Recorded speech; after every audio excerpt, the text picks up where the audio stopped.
Graça e paz do Senhor Jesus a todos. Hoje nós vamos continuar nossos estudos com 1 Timóteo capítulo 3. Paulo tem algumas instruções a dar para aquela igreja e para todos nós como igreja, claro, com relação ao diaconato e com relação aos bispos da igreja. Você tem alguma intenção de ser bispo ou diácono da igreja? Paulo tem alguns conselhos para você. Se você deseja, ele diz que quem deseja o diaconato, deseja uma coisa boa. Quem deseja ser bispo da igreja, também deseja uma coisa boa. Mas existem algumas condições que Paulo vai colocar neste capítulo para aqueles que desejam o diaconato ou o bispado na igreja. Diz assim, essa afirmação, essa que eu vou fazer, Paulo diz, é digna de muita confiança. Se alguém deseja ser bispo, deseja uma função nobre. Parabéns para você. E você tem esse desejo no seu coração, é uma nobre função a que você deseja. Mas o que é necessário então? Se eu desejo ser bispo na igreja, qual é a necessidade? Quais são as minhas obrigações para eu poder ascender ao bispado? Ele diz, é necessário, pois, que o bispo seja irrepreensível. Você é uma pessoa irrepreensível? Você cumpriu a primeira ordenança para conseguir ser bispo numa igreja. Primeira coisa, ser irrepreensível. Segunda condição, marido de uma só mulher. Você deseja o bispado? Você tem que ser casado, mas marido de uma mulher só. Se você foi casado 2 vezes, tem a primeira mulher viva ainda, você não está com nenhum requisito para o bispado na igreja. Você tem que ser marido de uma só mulher. Você tem que ser moderado, sensato, respeitável. Você é uma pessoa de respeito? Você é uma pessoa respeitável? Hospitaleiro, você gosta de hospedar as pessoas? Você gosta de receber bem as pessoas? Você sempre está com as suas portas abertas para receber todos aqueles que desejam se achegar até a sua casa? Parabéns! Então, essa é mais uma condição para você poder ser bispo na igreja do Senhor. O que mais? Apto para ensinar. Você tem que estar sempre pronto a ensinar essa palavra para quem quer que queira aprendê-la. Amém? Você tem que ser, não deve ser apegado ao vinho. Você gosta de um gorozinho? Você gosta de uma bebidinha? Você gosta de beber? Você não pode ser bispo. O bispo não toca em bebida alcoólica. Nem o crente, na verdade, né? Nem o servo não deveria tocar e não toca. Mas o bispo, muito menos. Nem violento, mas sim amável. Você tem que ser amável. Pacífico. Você é pacífico? Ou você repreende, você é bravo, você tem gênio forte? Não, você tem que ser pacífico e não apegado ao dinheiro. E tem muita coisa para você conseguir ser bispo, são muitas as condições que Paulo coloca para um bom bispo, né? Ele deve governar bem a sua própria família, tendo seus filhos em submissão a ele, com toda a dignidade. Por quê? Porque se alguém não sabe governar a sua própria família, como poderá cuidar da igreja de Deus? Como é que você vai dar conselhos a um casal que está em crise se você mesmo não tem nenhuma experiência nessa área? Você nunca foi casado. E é estranho Paulo estar dizendo isso, porque o próprio Paulo tinha feito uma opção de vida, de castidade. Ele diz que ele preferia estar sem mulher, porque ele queria ter mais tempo e ele tinha uma vida muito atribulada, ele viajava de um lado para o outro, cada hora ele estava num lugar, muitas vezes ele estava nas prisões, estava na cadeia por causa da palavra. Então ele sabia que uma mulher como uma esposa dele traria mais prejuízo para o ministério dele do que bênção. Mas ele dizia que se alguém quisesse ser bispo, não poderia ser solteiro, teria que ser casado. Então, o que aparentemente é digamos assim, uma coisa que não bate muito com a outra, né? Porque se ele próprio havia feito esse voto de santidade e de castidade, como assim? Que ele exigia dos outros que os outros fossem casados. Porque ele sabia que o bispo ia estar num lugar fixo, ia estar ali numa comunidade pregando para aquela comunidade. E as necessidades daquela comunidade só poderiam ser preenchidas com conselhos de alguém que tivesse uma família, regendo uma família. E eram essas as condições que Paulo colocava para que alguém fosse bispo na igreja. Ele diz assim: ele não pode ser um recém-convertido. Acabou de se converter, já quer ser bispo? Tá louco? Não, você tem que andar umas milhas com o Senhor, né? Para você poder desejar o bispado na sua vida. Para que ele não se ensoberbeça, sabe? Porque aquela conversão imediata e de repente já um cargo muito alto, ele diz que isso daí poderia trazer soberba no coração do homem. E se ele andasse bastante milhas com o Senhor, certamente que a humildade já ia fazer parte dele. Então não ia ter problema se ele chegasse a ser bispo, porque aquilo certamente não subiria a cabeça dele. Mas se ele era um recém-convertido, não, é muito cedo para você, diz o apóstolo Paulo. Aleluia, eu gosto muito dessa carta.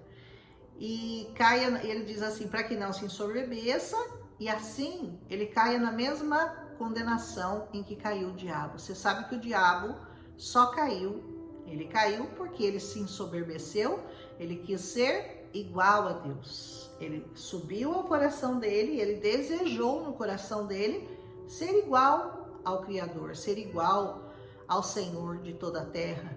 E o Senhor, que conhece o som dos corações, percebeu isso no coração de Lúcifer, que já havia contaminado vários anjos, dali ao redor, 1/3 dos anjos, segundo a Bíblia.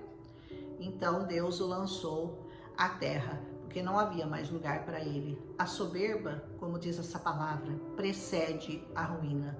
Não existe nada pior para Deus, não existe um pecado pior para Deus do que o da soberba. O pecado da soberba é o pecado de você crer que você pode ter a sua vida independente do Senhor. E quem quer ter uma vida independente do Senhor, a gente sabe bem onde vai parar. Porque nós sabemos como que está a humanidade hoje, e as pessoas que estão sem Deus estão fazendo coisas que até o diabo duvida. Ele não duvida com certeza, mas olha, ele trabalhou na vida dessas pessoas. Porque realmente o homem afastado de Deus, ele se corrompe, ele se prostitui, ele se droga, ele bebe, ele se entrega a vícios, se não é prostituição, é cigarro, é bebida. O homem sem Deus é como se fosse um trem desgovernado. Não tem nada que o pare. Só o Senhor pode nos deter de nós mesmos. Só o Senhor pode nos guardar de nós mesmos. Esses dias o meu pastor falou uma coisa muito interessante, que ele diz que a bênção de Abraão começa assim: o Senhor te abençoe e te guarde. O Senhor te abençoe é ótimo, e te guarde. Guarde de quem? Guarde de você mesmo. Guarde do seu eu, das outras pessoas que estão ao seu redor também, dos seus inimigos, mas de você mesmo. Porque depois que você recebe a bênção do Senhor, você fica tão cheio que você começa a achar que você pode viver uma vida independente de Deus. Então que o Senhor te guarde de você mesmo. Amém? Proteja-se nele, ampare-se nele. Eu fugi um pouco do assunto aqui. A soberba, a condenação do diabo que foi a soberba. Paulo estava falando disso. Também deve ter uma boa reputação perante os de fora, para que ele não caia em descrédito e nem na cilada do diabo. Então, reputação ilibada, e tem que ter um caráter muito bom, sem nenhum irrepreensível diante dos homens, diante de Deus, ter bastante tempo de conversão, ser casado, ter filhos, ser um bom pai, um bom marido. Essas são as condições que Paulo colocou se alguém deseja ser bispo na igreja. Os diáconos, agora é para os diáconos. Os diáconos igualmente, eles devem ser dignos, homens de palavra, não amigos de vinho, nem de lucro. Olha, a bebida e o dinheiro, sempre na mesma condição do bispo, né? Não beber e não ser um ganancioso, alguém que ama o dinheiro, e nem desonesto. Devem se apegar-se ao mistério da fé com a consciência limpa. Apegue-se você mesmo ao mistério da fé, tendo uma consciência limpa. Devem ser primeiramente experimentados. Primeiro passa pelo teste, viu? Não é assim que vai ordenando bispo, diácono na igreja, não. Tem que passar por um crivo, tem que ter muitos anos andando com o Senhor, demonstrando uma vida reta, porque o que tem de gente que desponta aí no evangelho e de repente já começa a subir em palco e fazer show e ficar famoso e fazer pregações e cobrar caro por pregações, de repente você vai ver a vida daquela pessoa desaba, causa aquele escândalo na igreja. Por quê? Porque deram crédito para ele muito cedo. Tem que andar umas milhas com o Senhor, viu? Se você quer ter algum ministério importante na sua igreja. Então, primeiro eles têm que ser experimentados. Depois, se não houver nada contra eles, então que atuem como diáconos. Essas são as instruções de Paulo para vocês, diáconos. Para vocês, bispos. As mulheres igualmente, sejam dignas, não caluniadoras. Mulher fala demais, né? Mulher gosta de uma fofoquinha, né? Sóbrias e confiáveis em tudo. Sóbrias, também a mulher não pode beber, e confiável. Ter sobriedade não é simplesmente não estar bêbada, mas ser sóbria é ser uma pessoa sensata em vários aspectos da sua vida, em todos eles. Aleluia! O diácono deve ser marido de uma só mulher. Tanto para o diácono quanto para o bispo, a condição é a mesma. Ser marido de uma só mulher. Governar bem seus filhos e a sua própria casa. Os que servirem bem alcançarão uma excelente posição e uma grande determinação na fé em Cristo Jesus. Escrevo estas coisas, escravo nós somos de Jesus Cristo, né? Eu escrevo essas coisas, embora eu espere ir aí ter com vocês em breve. Olha, embora eu esteja escrevendo isso para vocês, mas eu pretendo falar isso pessoalmente. Quando eu estiver aí, eu vou explicar, diz Paulo, né? Mais pausadamente, com mais... estando face a face com vocês. Mas por enquanto que eu não posso estar aí, então eu vou escrever. Ainda bem que ele escreveu, né? Ainda bem, porque assim a gente tem nós temos uma sequência de procedimentos na igreja, né? Porque para servir ao Senhor, para entrar na presença do Senhor, tem protocolo, viu, gente? Tem protocolo, saibam disso. O Senhor escreveu tudo certinho para entrar na minha presença, para ser meu servo, para me servir, para me honrar, tem que fazer isso. E é fácil você conhecer toda essa palavra, porque hoje ela está disponível. Muitas pessoas morreram para nos deixar essa palavra disponível. Muitas pessoas foram mortas porque traduziram a Bíblia, porque ela era, assim, uma aquisição de uma determinada igreja que não queria compartilhar essa palavra com ninguém, porque essa palavra aqui, ela é poderosa e eles sabiam disso. Então, era uma maneira de deter o poder, não deixar que a palavra fosse divulgada em muitas línguas. Mas para você não tem mais desculpa, porque a palavra tá aí, ó.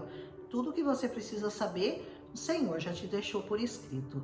Mas se eu demorar, Paulo falou, se eu não conseguir chegar, saiba como as pessoas devem se comportar na casa de Deus, que é a igreja do Deus vivo, coluna e fundamento da verdade. Aleluia! Nós fazemos parte da igreja do Deus vivo, coluna e fundamento da verdade. Nós estamos fundamentados na rocha, que é Jesus Cristo. Aleluia! Não há dúvida de que é grande o mistério da piedade. É muito grande o mistério, né? Deus foi manifesto em corpo. Existe uma música que eu gostaria de ter achado e não consigo achar, porque acho que eu não tive tempo de procurar. Mas fala exatamente isso aqui, essa música eu acho lindo. É esse pedaço da Bíblia. Deus foi manifestado em corpo. O verbo que se fez carne, que é Jesus, ele foi manifestado em corpo. Foi justificado no Espírito. Aleluia!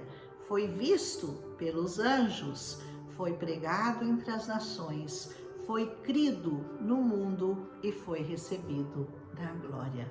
Aleluia! Eu amo muito essa parte, ó. aquele que foi manifestado, eu não lembro a música, eu vou achar, em nome de Jesus, fala exatamente essa letra, manifestado em corpo, justificado no Espírito, visto pelos anjos, pregado entre as nações, crido no mundo e recebido na glória. Que a revelação dessa palavra caia no seu coração, e se você tiver desejo no seu coração de ser um diácono, de ser um bispo, ou de ser uma serva do Senhor, Paulo está dando algumas instruções aqui para nós, que nós possamos ouvir as palavras do grande apóstolo Paulo, que falava absolutamente convicto pelo Espírito Santo de Deus, que lhe revelava todas essas coisas. Jesus, com certeza, muitas vezes esteve ao lado do apóstolo Paulo, todas as vezes, não muitas, todas, escrevendo essas cartas para nós. Essas cartas são divinamente inspiradas pelo Espírito Santo de Deus. Foram escritas por por Paulo, mas divinamente inspiradas. Que o Senhor inspire o seu coração, que o Espírito Santo faça morada em sua vida, que você continue crescendo e amadurecendo na graça e no conhecimento de Cristo Jesus, o nosso Senhor, o nosso Salvador. Aleluia! Um abraço e até amanhã. Vou gravar mais um capítulo hoje, que eu estou um pouco atrasado com as minhas gravações. 1 Timóteo, capítulo 4. Aleluia! Um abraço e não esquece de deixar seu like, deixar um amém, compartilhar com as pessoas que você ama. Não esquece de fazer isso, tá? Porque vocês esquecem. Às vezes eu vejo lá um monte de visualizações e nem um like. Ó, dá um like lá, faz assim, ó, puf, é facinho. Um abraço e até amanhã.